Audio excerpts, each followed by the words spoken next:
our small businesses as well as large manufacturers can thrive. And it's all based on the creation of an authentic place. You have a story to tell. And Meridian's is different than Brookings. Both can be very exciting.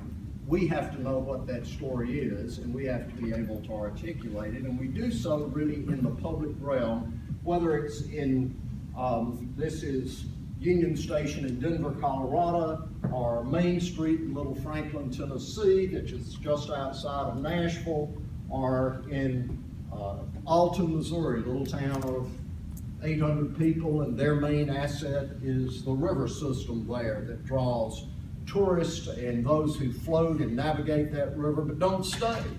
And they're, of course, losing lots of their children, moving on to other parts of the state or other parts of the country. Smart growth has many components. A lot about the national trends that are happening.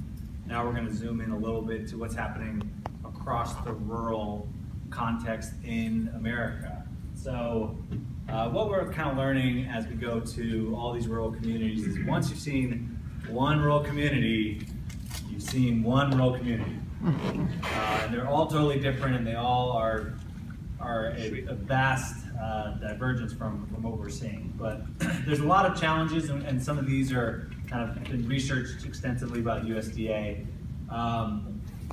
There's fewer farms and there's fewer farmers, although there is an increasing interest in farming, in local food, in providing that and having access to that locally grown produce. There's a loss of forests and other natural working land that's putting a strain not only on those forests, but also on the communities that are around them. Those jobs are no longer the same types of jobs, and those opportunities and communities are really vastly different. Some communities in rural contexts are growing rapidly.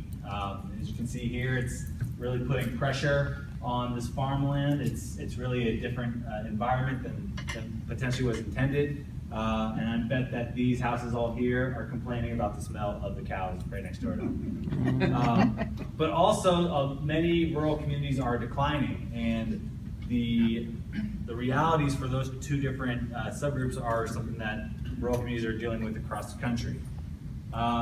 In the rural context, there's often limited transportation options, but it's not to say that it can't be done. This is the country's first and maybe only rural BRT. It goes from Aspen, which is a bus rapid transit. It's kind of like a cheaper way to get the effects of